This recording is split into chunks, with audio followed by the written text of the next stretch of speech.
আসসালামু আলাইকুম।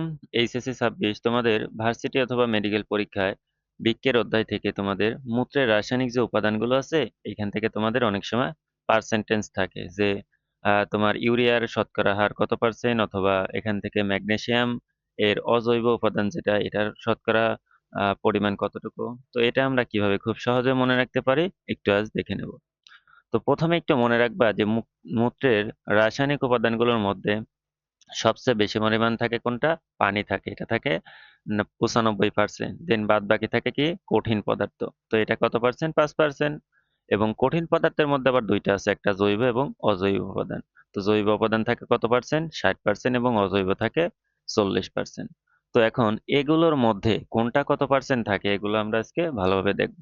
তো নাইট্রোজেন ঘটিত যে বর্জ্য পদার্থগুলো আছে এগুলোর মধ্যে সবচেয়ে বেশি পরিমাণে থাকে কোনটা? ইউরিয়া। ইউরিয়া। দেখো এখানে রিয়া আছে। কিভাবে মনে রাখবা?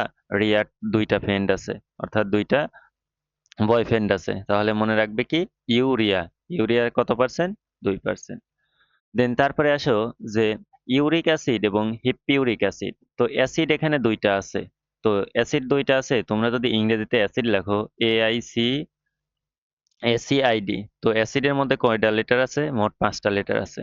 তো ইউরিক অ্যাসিড এবং হিপ্পিউরিক অ্যাসিড এগুলো কত পার্সেন্ট থাকবে? 0.05%। দেন তারপরে আসো এখানে আছে ক্রিয়েটিনিন, দেন আরেকটা আছে কি? ক্রিয়েটিন। তো তোমরা পর্তুগালের খেলোয়াড় CR7 অর্থাৎ ক্রিস্টিয়ানো রোনালদো নাম শুনেছো? তো এখান থেকে কি ছিল?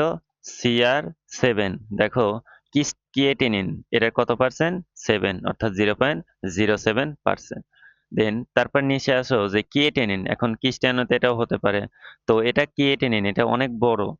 তো অর্থাৎ CR7 তাহলে এটা হবে কত? 0.01। দেন তারপরে আরেকটা আসো কিটোন বডিস। দেখো কিটোন বডিস, বডিস হয় কি? একের অধিক মিলে এখানে এস আছে তার মানে কি? কিটোন বডিস এটা থাকবে কত পার্সেন্ট? 0.02%। অর্থাৎ এর মাধ্যমে তোমরা কি জৈব উপাদানগুলোর মধ্যে অর্থাৎ নাইট্রোজেন ঘটিত বজ্র পদার্থ যেগুলো আছে এগুলো শতকরা জানলা। এখন পরের ধাপে আসো অজৈব উপাদান। তো অজৈব উপাদানগুলোর মধ্যে এখানে দেখা আছে প্রথমে আহ সোডিয়াম। সোডিয়ামটা এখানে তোমরা মনে রাখবা সোডিয়ামটা খুবই গুরুত্বপূর্ণ 0.35। তো এটা কিভাবে মনে রাখবো? দেখো সোডিয়ামের ভর কত? 23 এবং সোডিয়ামের পারমাণবিক সংখ্যা কত?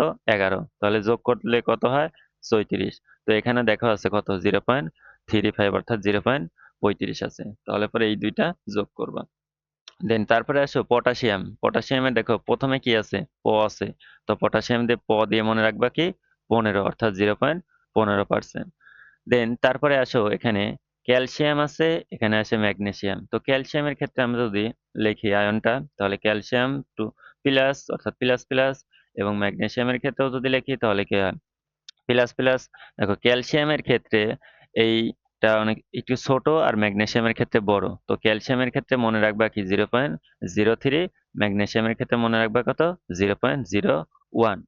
দেন তারপরে আসো অ্যামোনিয়াম। তো অ্যামোনিয়াম যে আয়নটা এভাবে কিভাবে লেখা এটা? NH4 plus. দেখো এখানে এইচ এর নিচে কত আছে? 4। তাহলে এটা কত পার্সেন্ট? 0.04%। দেন তারপরে আসো ক্লোরাইড। দেখো ক্লোরাইডে লাস্টে কি আছে? ডি আছে। তো ডিটাকে কিভাবে লিখবা? মাত্রা ছাড়া। তো মাত্রা ছাড়া লিখলে কত হয়? 6। তাহলে পরে কত হবে? 0.60 অর্থাৎ 0.60%। দেন তারপরে আসো ফসফেট। ফসফেটের কি? দেখো এখানে এস আছে অর্থাৎ দন্তেস আছে। তো এটা দিয়ে মনে রাখবে কি? 27। তাহলে ফসফেটের দন্তেস দিয়ে কি মনে রাখবা? 27। তো আরেকটা বাকি আছে যেটা সালফেট। দেখো ফেটা অর্থাৎ ফ্যাট জমে কত? অর্থাৎ 18 বছরের বয়সের পর থেকেই মানুষের কি হয়? অধিকাংশ মানুষেরই ফ্যাট জমা হয়। তাহলে সেই ক্ষেত্রে মনে রাখবে কি? সালফেট কত বছর বয়স? 18 বছর বয়স। অর্থাৎ 0.18%। অর্থাৎ এর মাধ্যমেই তোমরা এই মূত্রের যে রাসায়নিক উপাদানগুলোর মধ্যে জৈব এবং অজৈব উপাদানগুলো আছে তোমরা একটু ভালোভাবে দেখো। তোমাদের ভার্সিটি অথবা মেডিকেল কোশ্চেন এখান থেকে হয়তো একটা থাকতেও পারে যেকোনো একটি উপাদান এর কত পার্সেন্ট নিচের কোনটি সঠিক অথবা MCQ তে থাকতে পারে।